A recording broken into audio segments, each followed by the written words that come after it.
All right, so we're looking at the Rapsodo MLM2PRO and the Mevo Gen2 today. I think these units make sense to compare because when you think about the Rapsodo, when you include the subscription cost, the Mevo Gen2 and the Rapsodo are right around the same price. So let's talk about who these might be right for if you've been looking at both of these units. I'll put chapter links down below if you want to skip ahead, but we're going to be looking at the Rapsodo app. We're going to hit some balls on the driving range. We're going to look at the target range, which has a new randomizer mode. We're going to look at virtual golf as well. On the Mevo, we're going to look at the driving range and talk about why it's a little bit different, why it offers maybe a little bit more than the Rapsodo range does. We're going to look at some of the other things we can do in the FS Golf app natively. I think a lot of people think the Mevo Gen2 is a ripoff and the Rapsodo offers everything the Mevo Gen2 does.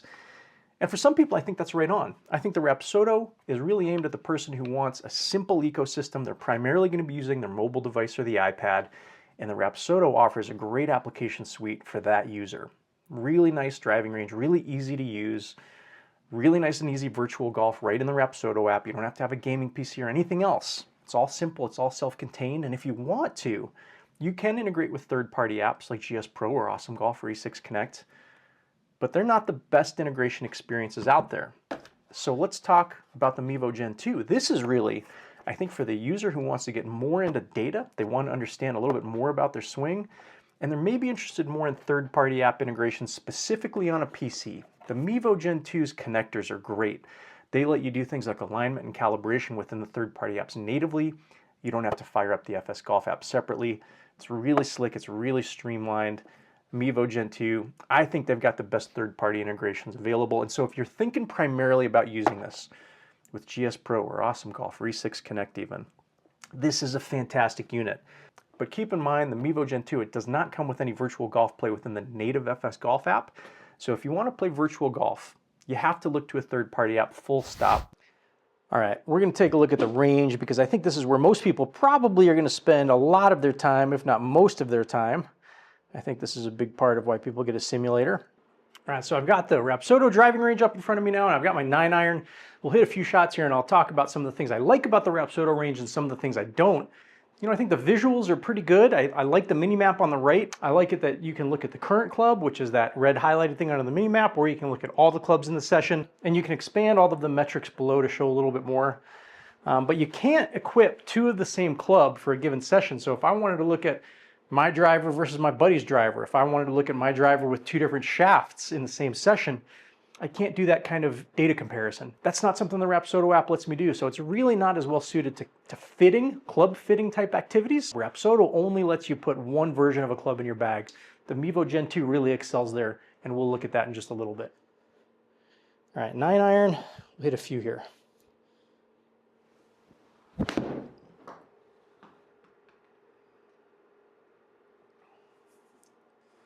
So one of the other things I like about the Rapsodo is while you're on the range, you can watch a replay of your shots.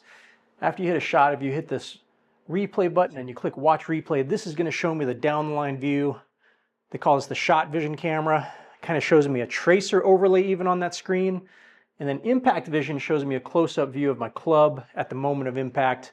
That's a really nice way to see what's happening with your swing and with your impact, even without looking at the data points on the bottom, seeing the actual visuals. That can be super helpful sometimes. Now the Rapsodo app, it's got a ton of features we're not going to cover today. It's got a combine, it's got a closest to the pin mode, and then there's a speed training mode, which is really just meant to get your swing speed up, swinging as hard as you can without a ball in the way. There's some other things in there we're not going to look at today, but you know, maybe we'll go into those in more detail in another video, but for the sake of time today, we're really just focused on the range and the practice mode and the virtual golf. So one of the other things I don't really like about the Rapsodo app is that Rapsodo hasn't really built this app to play nice with landscape throughout the app. The driving range obviously works here, but the menus and getting to the driving range, some of the other game modes, they don't work in landscape mode, and I think that's a miss, especially if you plan on hooking this up to a projector. That can be a nuisance over time. We can change our target. Let's try my 3-wood. Let's say 220.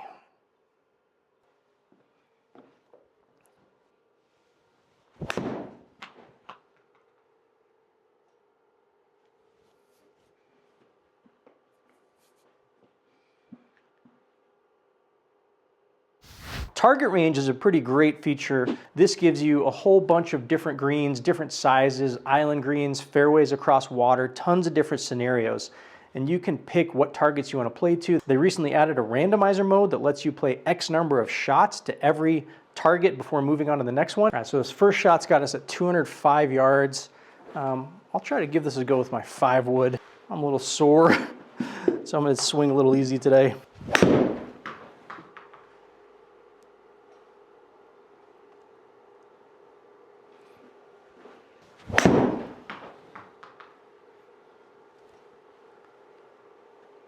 It felt solid too. All right, so my next target, we're looking at 241 yards. So for me, this is stepping me up to the driver. These shots, these are not the ones I want to have to take in front of camera. So we're going for that big fairway straight ahead with a bunker in the middle.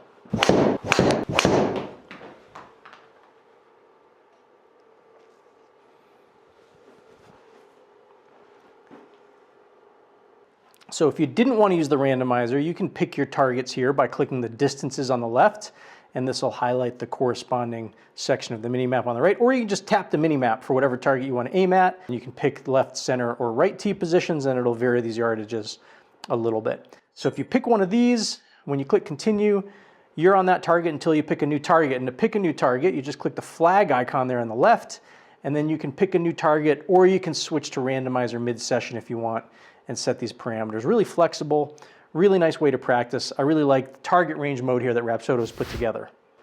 So one of the things I like on the FS Golf app is you can set up multiple variants of a club. For instance, I want to set up this club with a couple different shafts or with a couple different loft or draw settings if I'm dialing in those settings on my adjustable collar. The FS Golf app lets me compare 2 of these clubs in the same session, and I really like that.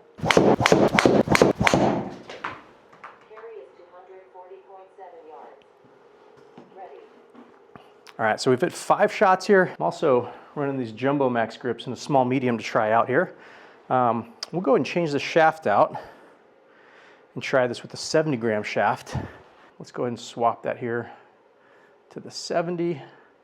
All right, now we're set up on the 70 gram shaft, and I'll swap this out real quick. All right, now I've put a 70 gram stiff shaft. This is a Mitsubishi Tensei. We'll try 5 shots here, same head. 70 gram shaft.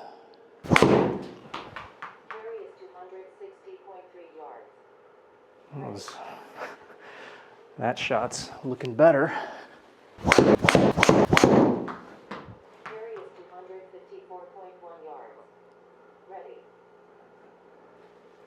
right, so that's our 5th shot. So I think that 70 gram shaft feels a little better for me, but let's compare a couple things here. And the nice thing is I can look at dispersion for both of these. So if I turn on grouping and I turn on all clubs, so this shows me the 50 gram dispersion in that teal circle and the 70 gram in that blue circle. So I can see I'm definitely hitting the 70 gram shaft further. Definitely everything's tending left. I hit basically nothing to the right on either of these. So I might want to change, I might want to put a fade bias on my driver setting. I've got the weight right now set to a draw bias. So maybe if I move that to neutral, I'll straighten things out here. But another thing in here that FS Golf has is a trajectory optimizer. And the interesting thing about the trajectory optimizer is I can look at a given shaft. Let's look at the 70 gram shaft first. And this shows me my optimal carry versus my current carry average across these 5 shots. So I was averaging 245 carry. Optimal would have been 254. And so we can see here, you know, I was a little bit low on my smash factor. I wasn't making perfect impact. My launch angle was a little bit low, and my spin was a little bit on the high side. Optimal would have been down a little bit. But we can also see my strike pattern. So on the 70 gram stiff shaft, pretty centered, a little bit high in the face. Let's look at the 50 gram. So the 50 gram stiff shaft, my impacts are all over the place. I think, you know, the feeling of that 70 gram shaft is a little bit more stable for me. The head kind of gets a little bit more out of control for me on the lighter shaft, and it maybe makes me a little bit more tentative in my swing. So I can see my spin was even higher with this 50 gram shaft. My face strikes were not as good. And so for me, I think the 70 gram shaft is significantly better for consistency. So if I want to just pick one shot, this shows me in the bottom in white what my actual trajectory was, and in green what the optimal trajectory would have been if my spin and launch and smash factor were all kind of ideal as shown in this little slider above. Now with the sale prices on the Pro package upgrade, You can get the Mevo Gen 2 and the Pro package for less than $2,000, all in, no subscriptions. If you want to get face impact, that's another $300. It's a pretty neat feature and it's pretty helpful. Overall, the included software for the Rapsodo includes everything people need to do. It includes a driving range. It includes a target range with close targets to far target. It includes speed training. It includes virtual golf with thousands of golf courses. They follow the layouts of the actual courses, but they don't actually look like the real courses. We'll look at that today as well. All right, so we're going to play Pebble Beach. I want to show you what course play looks like on the iPad app. All right, so I'm going to play this at the course elevation, obviously sea level. The nice thing about the Rapsodo course play is you can pick front 9, back 9, all 18, or you can select a given hole. So I want to show you just what an iconic hole looks like. Hole 18 at Pebble Beach, we'll pick that. It doesn't look really like the course in real life. I like to play with terrain penalty on. For me, a 10-foot game is not quite realistic, maybe something more like 7 feet.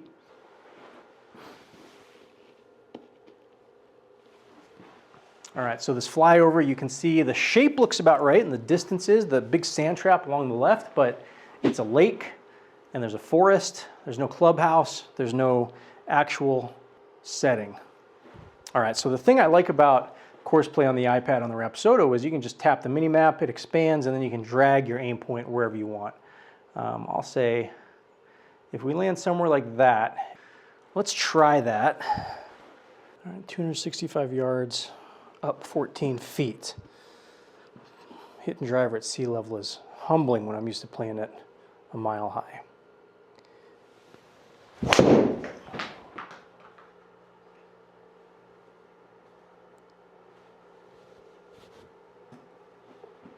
All right, we didn't quite get that out as far as I'd hoped, but that'll play. All right, this would be a huge 3-wood for me. I think I can get it there, but it's got to be pretty perfect. That might be it. Oh, it's out to the left. Distance was so good. 242 yards. All right. All right, so these kind of chip shots are actually really hard on a sim because that height, 13 feet up, that's higher than the screen I have in front of me, and so it's deceiving how high this ball has to get onto the green. And I don't have a lot of green to work with. This is a tough shot.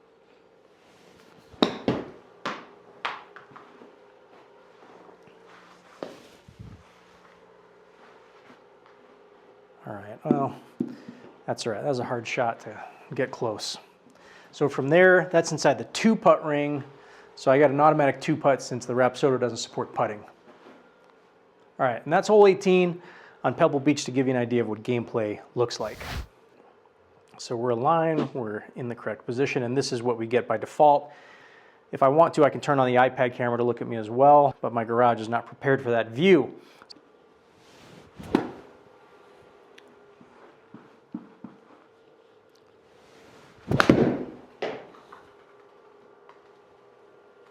So it shows me my data on screen here just briefly before returning back to just letting me take my next shot. So I get that preview, I see my trajectory there. So after each one of these shots, if you want to, you can replay and you can look at either the shot vision, which it shows you automatically by default, or you can look at the impact vision if you want to see the club striking the ball.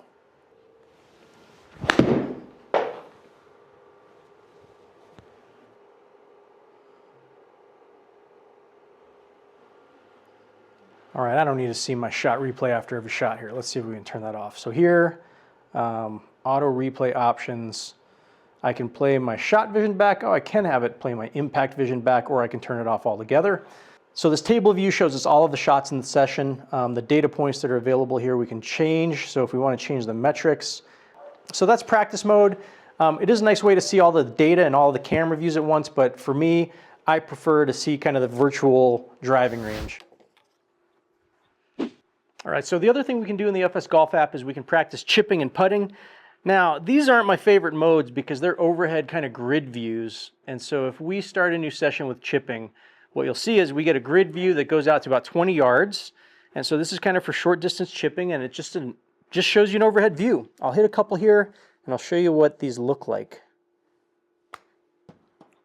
Carry is 5.1 yards. All right, 5 yards. You can see my trajectory there in the overhead view. I'll hit one or two more. Carry is 6.8 yards. Ready. And if we turn on all shots, this will show us the different shots that we've hit in this session. Carry is 5.5 yards. Ready. So that's what you get. These different views, the side view, this kind of shows you the trajectory. Top down is just that lateral dispersion, and then grouping. You know, it's helpful, I guess. It's helpful if you're trying to really dial in a certain distance, but I like looking at the first person view much better than I like looking at a top-down grid. It's a little bit disconnected. It doesn't feel very natural to me. And the putting experience is pretty much the same way. So I'll show you what putting looks like. There's a lot of people that struggle with getting putting working well on the Mevo Gen 2, but for me it's done pretty well. There's a couple of things to keep in mind though, and the instructions say this, but you need to be closer to the unit when you putt. You need to be 7 feet from it instead of 8, and you're not supposed to use the RCT balls that I'm using for my normal hitting. So for putting, you're supposed to use a normal non-RCT ball. You're supposed to be closer. You're supposed to be offset a little bit towards the camera side of the unit. And we'll try a few shots here and see. I think I usually have pretty good luck with 10 feet out as far as readings are concerned. We'll go ahead and try to hit something between 10 and 20 feet here. Launch speed is 5.5 miles per hour. If I exit out of here, the thing I want to point out is that there's no way to do virtual golf within this app. There's no course play. There's no practice facilities that give you like bunkers or some different dynamic holes. It's pretty straightforward. It's pretty basic. The driving range is nice, but it doesn't give you a lot of variety. So you really got to look to a third-party app like E6 Connect. And the Mevo Gen 2, it does come with a license to E6 Connect. It gives you 8 premium courses. You get Torrey Pines South, you get Kapalua Plantation course. There's some good ones in there. I'll link in the description to a video talking about course play on E6 Connect through the Mevo Gen 2. I have a video on that just a little while back you can check out if you're interested in more details there. All right, so there you have it. The Rapsodo MLM2PRO versus the Mevo FlightScope Gen 2. So as a recap, I think the Rapsodo MLM2PRO, this is right for the person wanting to spend really the minimal amount of money, have the capability or the potential to do some third-party play, but they're primarily focused on living in the app ecosystem for the Rapsodo on the iPad or on their mobile device. I think the Mevo Gen 2, this is for somebody who's a little bit more into deeper data analysis, or maybe you're working on some swing changes and you want to see how swing changes or shaft changes or things like that affect your ball striking or your ball flight. And for the person who's really interested in third-party integration. If you're absolutely set on using GS Pro on a gaming PC, the FlightScope Mevo Gen 2, it's just got a better integration. It's got a better integration with all of the third-party apps out there. In fact, not having to re-authenticate in a separate app every 24 hours. If you play a lot of sim golf, I can't tell you how tedious that is on the Rapsodo. Not something you have to deal with on the FlightScope. And fundamentally, the idea of just not having any subscriptions to pay, the pricing model, the way they package this, I'm a big fan of that. Most of the stuff I have to complain about here with the Rapsodo is really quality of life stuff. I've gotten spoiled by FlightScope's third-party integrations. I've gotten spoiled by the way I can calibrate the height. You know, if I want to use the Rapsodo, I'm typically setting it up on like a stand like this so I can level it and so I can raise it up, because by default, if you set the Rapsodo up on your garage floor, your hitting mat's going to be too high, so you generally have to prop this up. The Mevo Gen 2, it's not a problem. You can calibrate all of that in the software. Now, I'd love to know in the comments down below if you're in the Rapsodo camp or if you're in the FlightScope camp, what draws you to one ecosystem versus another? And again, I'm Danny. Thanks for stopping by, and I'll catch you on the next one.